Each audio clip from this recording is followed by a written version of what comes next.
Well, Superman or Batman are some of the heroes of kids today. Why are they heroes? Why do kids think they're so great? What do you think? I think it's maybe because they win over evil. They are the good. They are the ones that go out and save people. So kids pretend and play like they are Batman or Superman or other superheroes. It was funny that last year an earlier edition of the Superman titles sold for $1 million, and the Batman 1939 comic sold for $1.075 million. So some people really think that these guys are superheroes. You know, earlier we just saw in the last session where Saul, who was the first king of Israel, fell, and we saw his ungodly character. But now we're going to look at the next king and his godly character. And the author's goal is to show that David is the one who should be king. That David is considered as Israel's greatest hero. That he's the greatest king of all of Israel. And he's great because he brought unity to the nation. He provided peace. He extended the borders of Israel. And he is the ultimate standard of a righteous king for all of the other kings who follow him in the books of 1st and 2nd Kings. So David was a great man. He was a man with a heart after God. We see how God blesses him, God's provide for him, God's keep him. But how did he get there? Well, the first mention we have of him is in 1 Samuel chapter 16. And we see that God sent Samuel to David's father to anoint the next king of Israel. And so even from a youth we see great character in David. And it's probably, he was around, they assume, around 15 to 17 years old. And David is described in 1 Samuel 16. In verses 7 and 11, we see that he had the right heart after God, the right heart that God was looking for. Verse 11, he was the youngest and the keeper of the sheep. In verse 12, he was ruddy, had beautiful eyes, and were handsome. In verse 13, the Holy Spirit came upon him after he was anointed. And in verse 18, he was skillful in playing. He was a man of valor, good in speech, and the Lord was upon him. So what does this tell us about David? Well, he had the qualities that God was looking for in the king. He had the right heart. God was looking at the inward person. He was looking after a man who would follow God, who would be obedient to God, who would be faithful to the covenant. So was David ready to be king now? No. God had more preparation in store for him. So we see how he will develop into a great leader. And there are different events that happen in his life that help develop the skills and character that he needed to be a great king. Well, his first historical and heroic act comes in 1 Samuel chapter 17, where David faces Goliath.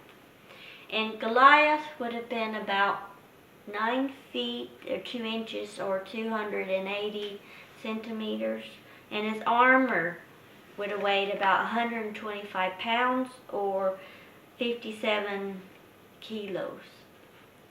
The tallest man known in the world was Robert Parrish Waldlow. He would have been 8 feet 11 inches or 272 centimeters. So he was even shorter than Goliath. And a picture on the PowerPoint is a picture of me and his statue, which is in Copenhagen. So he was a very tall man, but he wasn't even as tall as Goliath. So in this story, I'm not going to look into it, but we see that David was so concerned about God's honor that nobody would defile the name of God, and that God was powerful than any other enemy. So we see that David had courage and confidence and faith in God, no matter how small or how young he was. and that God was his deliverer in contrast with all the other Israelis, even Saul the king. But there does seem to be a difference between the end of 1 Samuel 16 and 1 Samuel 17, because in 1 Samuel 16, 18 through 22, we see that David is described as a man of war. He became Saul's armor bearer. Saul said to Jesse to let David stay in his service. But in 1 Samuel 17, it seems like Saul doesn't recognize David. David has not used armor before, but he's called a youth. Saul and Abner don't seem to know who his father is in verse 58. So it's very possible that chapter 17 happened chronologically before the end of chapter 16. But these verses in chapter 16 are put there because of the emphasis of the Holy Spirit coming upon David when he was anointed and then leaving Saul. So on in 1 Samuel chapter 18, we see that others begin to recognize David's leadership. Let's look at 1 Samuel 18 verses 12 through 16. And it says, Saul was afraid of David because the Lord was with him, but had departed from Saul. So Saul removed him from his presence and made him a commander of thousands. And as he went out and came in before the people, and David had success in all his undertakings, for the Lord was with him. And when Saul saw that he had great success, he stood in fear, awe of him. But all of Israel and Judah loved David, for he went in and out before them. And so God had blessed him, and God was raising him up where Saul was going downhill. And it was from this point that Saul became afraid of David. So he began to try to kill David after this. And he realized that God had blessed David and that God had taken the blessing away from Saul. Let's read chapter 18, verse 28 and 29. But when Saul saw and knew that the Lord was with David, and that Michal, Saul's daughter, loved him, Saul was even more afraid of David. So Saul was David's enemy continually. So this was a real turning point in David's life. God is blessing him. God is raising him up. Saul is going down. So Saul was very threatened by David from this point on. So now in 1 Samuel 21 through 26, we see that David is on the run from Saul. We don't know exactly how long this period was, but it's assumed that it was maybe 10 to 12 years. And it was probably over a 40-mile radius or a 64-kilometer radius. So it's not all that huge of an area that he was running from Saul. So how was life like for David during that time? What did he experience? Fear, loneliness, doubt, wonder where God was in his midst? What was his personal life or his devotional life like? What was so distinct or unique about it? What about his devotional life reveals about his view of God and how God saw him? Well, we have a unique way to look at his devotional life through the historical Psalms. Some of the historical Psalms have subscriptions that describe where or what David was going through. We cannot know for 100% that these are correct, but it is possible. There are some differences between the Septuagint and the Hebrew Bible with these subscriptions. But anyway, it can give us a unique insight into David's personal devotional life through these difficult times. So I want to look at several of these. First of all, I want to read 1 Samuel 19, verse 11 through 17.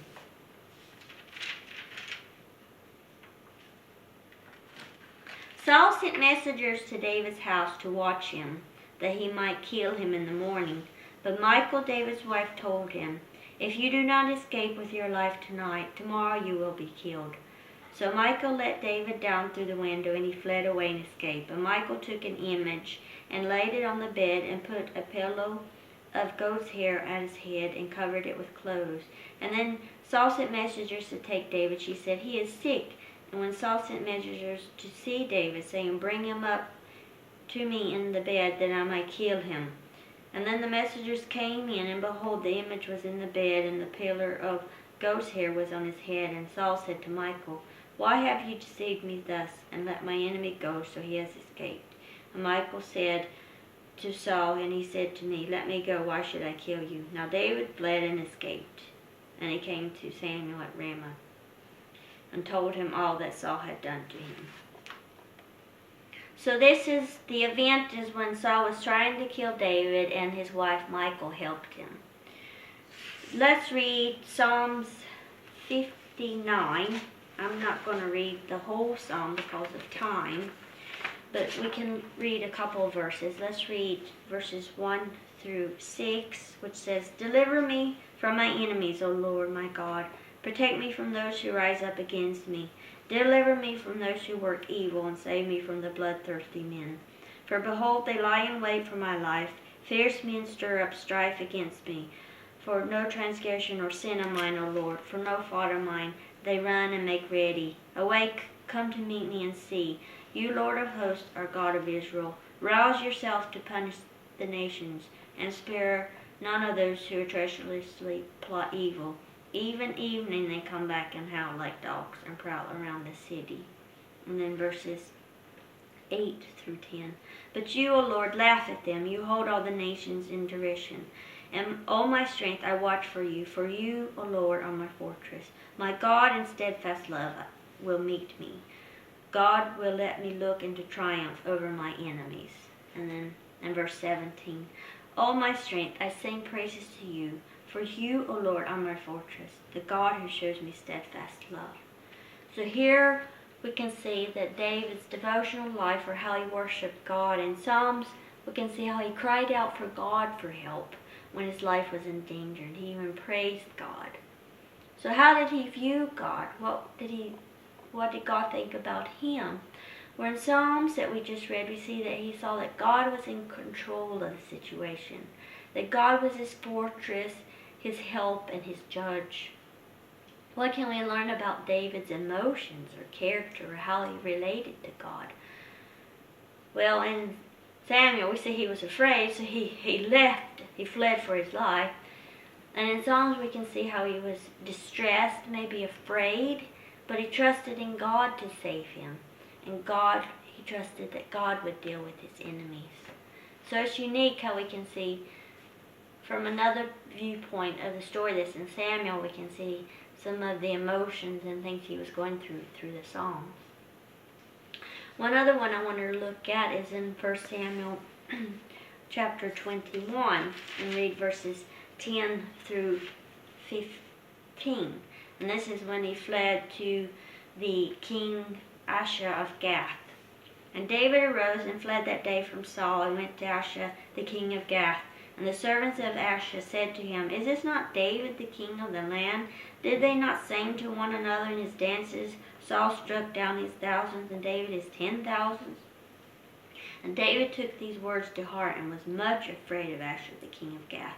So he changed his behavior before him, and pretended to be insane in their hands, and made marks on the doors of the gates, and let his spit run down his beard.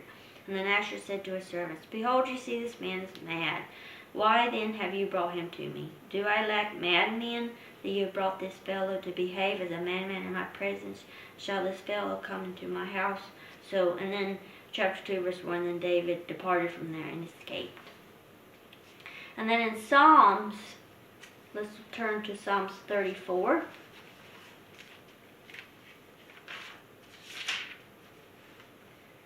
Let's read verses 4 through 7.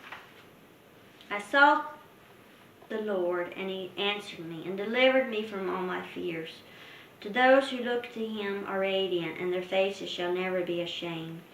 This poor man cried, and the Lord heard him, and saved him out of his troubles. The angel of the Lord encampeth around those who fear him, and delivers him. And in verse 10, The young lions suffer want and hunger, but those who seek the Lord lack no good thing. And then in verses 17 through 22. When the righteous cry for help, the Lord hears and delivers them out of all their troubles. The Lord is near to the brokenhearted and saves those crushed in spirit. Many are the afflictions of the righteous, but the Lord delivers them out of all. He keeps all of their bones, and not one of them are broken. Affliction will slay the wicked, and those who hate the righteous will be condemned. The Lord reserves the life of his servants, and none of those who take refuge in him will be condemned. So we can see that David's devotional life, or how he worshipped God, and the Psalms, even when he was afraid, he praised God, and he knew that God would protect him. So how did he view God, and what did God think of him? Well, in Psalms we can see that he understood that God protects those who fear him and lack no good thing. That God knew what was happening in his life, and that God heard his prayers, that God was his rescuer, that God cares for those in trouble, that God was his redeemer and his refuge. So what can we learn about David's emotions or character and how he related to God?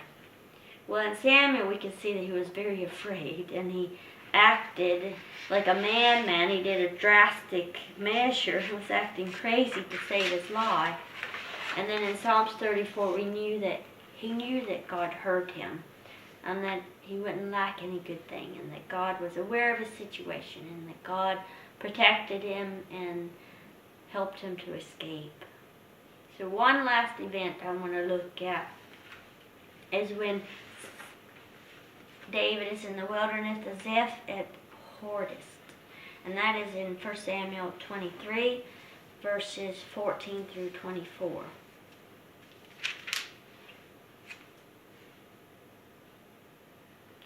And David remained in the strongholds in the wilderness and in the hill country of the wilderness of Ziph. And Saul sought him every day, but God did not give him into his hand. And David saw that Saul had come out to seek his life. David was in the wilderness of Ziph at Hordish. And Jonathan, Saul's son, rose and went up to David Hordish and strengthened his hand in the Lord. And he said to him, "Do not fear, for the hand of Saul my father shall not find you. You shall be king over Israel, and I shall be next to you. Saul my father also knows this." And the two of them made a covenant before the Lord, and David remained at Hordish, and Jonathan went home. Going on, when the Zedaphites went up to Saul at Gadas and said, "Is this not David hiding among us in the stronghold at Hordish on the hill of Hadeshah, which is south of Jehidesmon? Now come now, O king, according to your heart's desire. Come down, and our part shall surrender him into the hands of the king." And Saul said, "Blessed be you," and so on and so on. But then we see that David found out, and David escaped. So, looking on in Psalms 54, which relates to this story.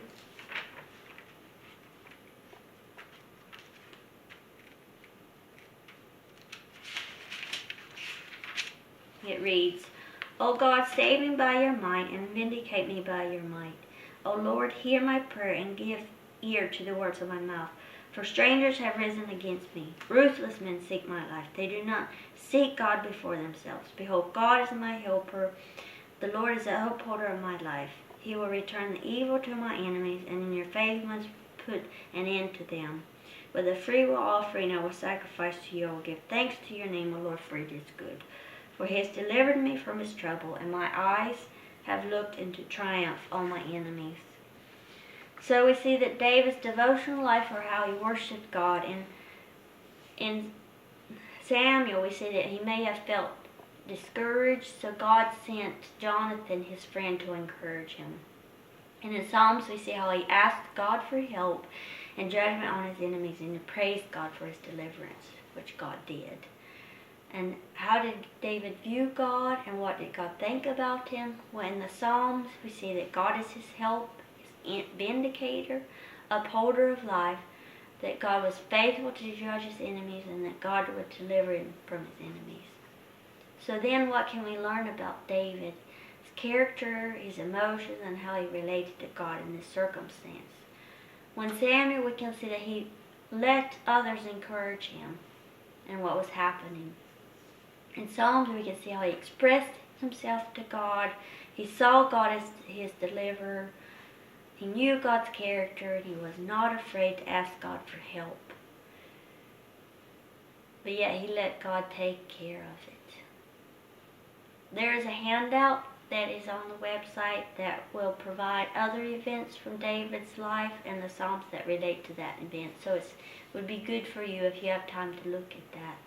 But just to summarize what we have learned, we see that David sought God, that he trusted in God's character, that he saw God as his deliverer and protector, and during the hard times he did trust in God. He sought God, and his leadership was being developed during this time. He was real with God, even in the hardest times in his life. And he was not afraid to express his emotions to God. He was honest with God. He expressed emotions of fear, of despair, of confusion, because God seemed so far off, but yet he knew God's character. And the emotions that we feel during very difficult times in our life is not a sin. It becomes a sin whenever we question or call about, that the character of God is not true. If we accuse God of not being faithful or gracious or kind, his character does not change, and our difficult circumstances do not change God's character. David did not confuse his circumstances in his life with God's character, but he strengthened himself in God. So God's unchanging character is our hope. It's the rock that we can stand on during the hard times. We can speak the truth to God about how we feel, but we need to strengthen ourselves in God's unchanging character. So how do we do this? Well, we can come to God, we can pray, we can read the Psalms, we can meditate on them, we can talk with a friend, we can write things down. But it's important to not doubt God's unchanging character, even through our most difficult times, even when we don't understand what's going on. But trust in God, for God is our hope.